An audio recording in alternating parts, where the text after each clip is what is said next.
From News Channel 15, you're watching News Channel 15 Tonight with Kyle Peach. This is News Channel 15 Tonight. Hi, good evening, and welcome into News Channel 15. I'm Eli Grimes. Let's take a look at tonight's news. Yesterday, we told you about a shooting that occurred involving an officer. WMCL reports Illinois State Police yesterday have now released the name of the man who died in that officer-involved shooting in Williamson County on Friday morning. It is 43-year-old Jesse Shelton of Marion. As we told you yesterday, according to the Williamson County Sheriff's Office, deputies responded to the 23,000 block of Drake Road after getting a 911 call about Shelton forcing his way inside of a home. A woman then confronted him. After that, Shelton fled into a nearby woods. Deputies and a sheriff's canine searched for Shelton, which led them through the woods to another home on Pleasant Valley Road. Shelton then made his way into another home, producing a gun and directing it toward deputies. A deputy then fired his duty weapon, fatally striking Shelton as he died. The Williamson County Sheriff's Office asked Illinois State Police to help with that investigation. In other news, WFIW says 28-year-old Cesar resident Jordan James Clevenger was arrested by Wayne County Sheriff's deputies on Saturday afternoon on a Wayne County warrant for violation of pretrial release on charges of aggravated assault, interference with reporting of domestic violence, and 3 counts of domestic battery, along with a failure to appear warrant for driving while license was revoked, as well as operating an uninsured motor vehicle. Clevenger was given a notice to appear on the traffic charges, but was lodged in the Wayne County Jail pending a court appearance on the violation of pretrial release warrant. In other news, Randall G. Legg, 51 of Fairfield, was also arrested by the Wayne County Sheriff's Department Sunday afternoon on a charge of theft. Legg was then transported and booked into the Wayne County Jail. From Carmi, WRUL reports a Carmi woman who was just found guilty and given conditional discharge for a theft charge last week is now back behind bars in White County. Carmi police arrested 32-year-old Elizabeth Babu Monday afternoon on a Posey County warrant from late 2024 on charges of knowingly or intentionally operating a motor vehicle without ever receiving a license and improper display of a license plate. Babu was pulled over just about a quarter before 1 p.m. near her residence on 7th Street. The warrant was issued on April 21st. Bond has been set at $500. WNOI reports the following arrests from last week in the Clay County area. On Monday, June 2nd, at around 11:43 p.m., Flora police issued Logan E. Gordon, age 26 of Flora, a citation for trespassing following an incident in the 800 block of West North Avenue.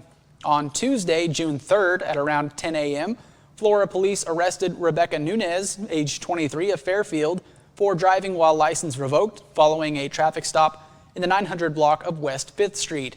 Nunez was transported to the Flora Police Department where she underwent booking procedures and was issued a citation for that offense. She was later released with a court date. On Tuesday, June 3rd at around 3 p.m., Flora police investigated a traffic crash involving Jocelyn A. Wyatt, 28 of Sailor Springs, driving a 2013 Chevrolet, and Alyssa K. Charles, 34 of Renard, driving a 2015 Ford at the intersection of East North Avenue and Locust. No injuries were reported in that crash. Wyatt was issued a citation for failure to reduce speed to avoid an accident. Also on Tuesday, June 3rd at around 6:24 p.m., Flora police investigated a traffic crash involving Daniel E. Sanchez, 26 of Flora, driving a 2003 Toyota, and a 16-year-old female driving a 2012 Kia in the 800 block of East North Avenue. No injuries were reported and no citations were issued. On Saturday, June 7th at around 7 p.m., Flora police arrested Montisha L. Allen, 39 of Flora, for domestic battery following an incident in the 400 block of North Olive Street. Allen was transported to the Florida Police Department where he underwent booking procedures. He was later transported to the Clay County Sheriff's Office. All persons are merely accused of the charges against them and are presumed innocent unless proven guilty in a court of law. Speaking of court news, WFIW reports Wayne County Circuit Judge Matt Vaughn And Edwards County Circuit Judge Brian Schinkel recently completed the new judge orientation seminar in the city of Peoria. The seminar is a mandatory 5-day program required by the Illinois Supreme Court for newly elected and appointed judges to prepare them for their judicial duties. Judge Vaughn was appointed in February of 2024 following the retirement of Judge Michael Molt. Judge Schinkel was appointed earlier this year on February 10th after the tragic murder of Judge Michael Valentine on November 5th, 2024. The seminar covered topics such as court procedures, courtroom management, judicial ethics, access to justice, and judicial professionalism. The event took place from June 2nd through June 6th at the Peoria County Courthouse. In criminal court news, WAKO reports Lawrence County State's Attorney Brady Waldrop has announced that 24-year-old Zachary Roof of Sumner was given a total of 25 years in prison during an appearance last week in Lawrence County Circuit Court. He was sentenced to the maximum of 15 years on a charge of aggravated criminal sexual abuse, a Class 1 Illinois felony, and 10 years on a charge of child pornography, a Class X Illinois felony. The sentences will run consecutively in the Illinois Department of Corrections and will be followed by 3 years to life of mandatory supervised release. Moving on to City Council news, WFIW says the Fairfield City Council will meet for its regular meeting tonight at 6 p.m. at City Hall, preceded by a public hearing at 5:50 p.m. to open bids for the sale of property at 303 Northeast 7th Street. Key items on the agenda for the council include an ordinance to award the bid for the sale of city-owned property at 303 Northeast 7th Street, approval of the IEBW contract and benefits for non-union employees, 2 business district resolutions, one with 618 Bakery, LLC, and Samantha Baker, and another with Wayne White County's Electric Cooperative.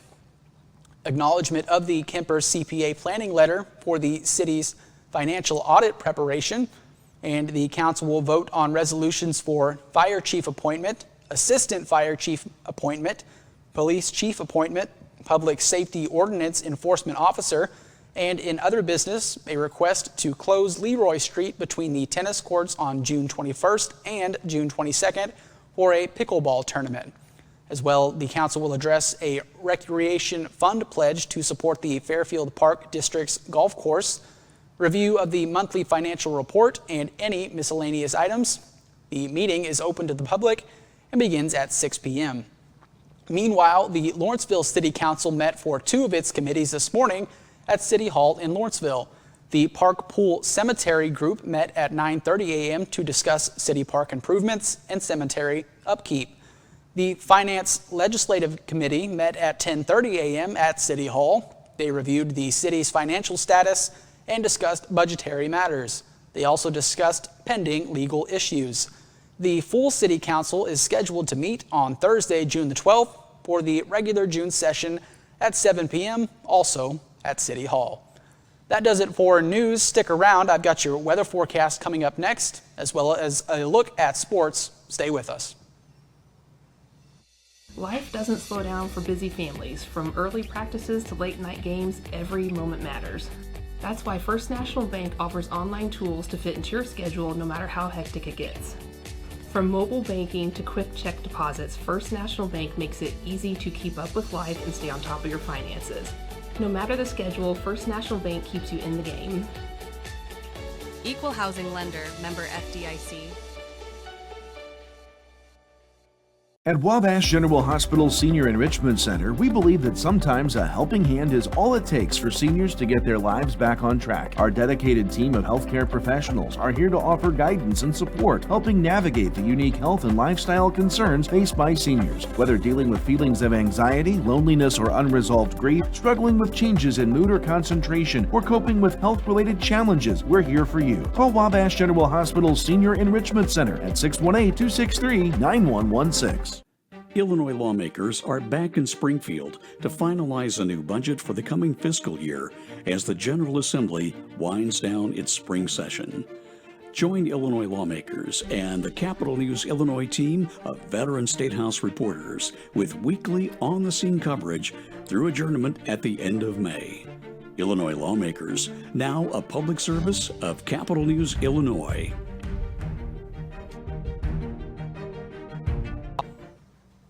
Welcome back. Let's talk your weather forecast, starting off with our radar.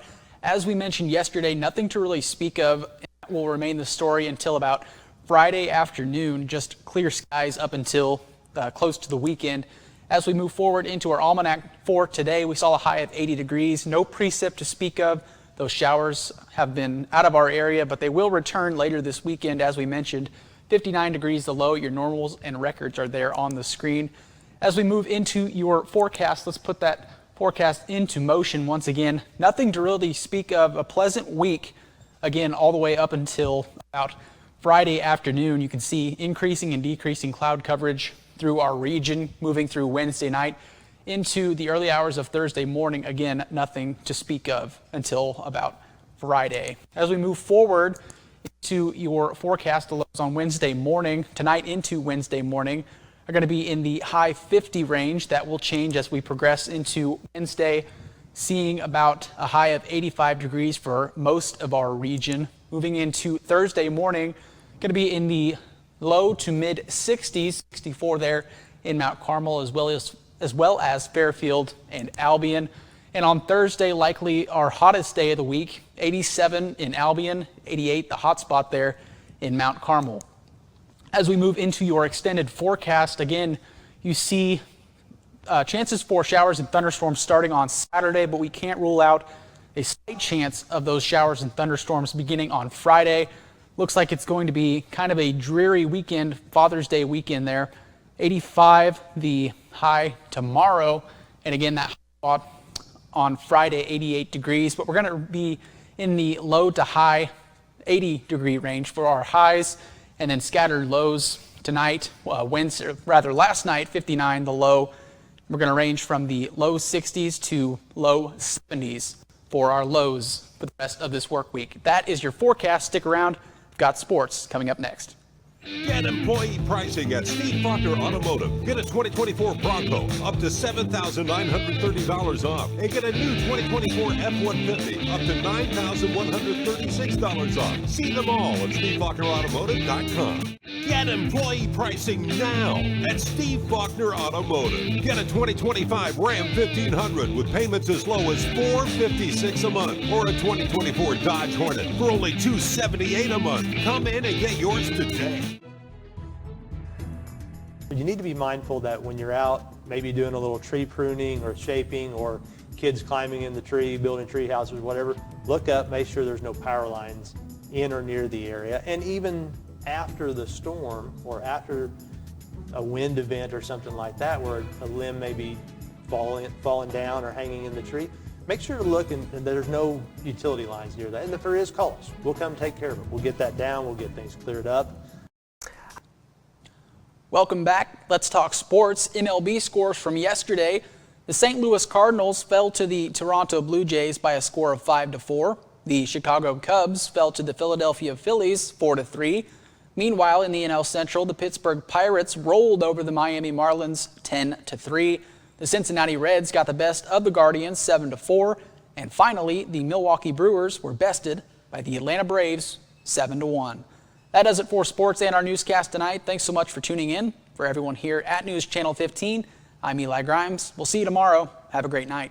My name is Parker Linson. I'm a second-level nursing student at Wabash Valley College. We were able to get hands-on experience with a mannequin that has real breath sounds, real, lung sounds, and can cough and, do different things. That makes it really unique to have that kind of experience right here on campus. And then we've done clinicals. Being able to go into those ICUs and emergency departments and be able to see those critical patients, it is a very good experience. Being able to be in that position and look back to where I come from, it's just awesome to be able to have that experience. I'm Mason Gross. I am a marketing business management major at Wabash Valley College. You'll learn a lot about the business industry as a whole, and that really helps you to explore your options as far as to what's out there. So I'm doing my internship at Summer Real Estate in Salem, Illinois. Right now I'm working on getting my license.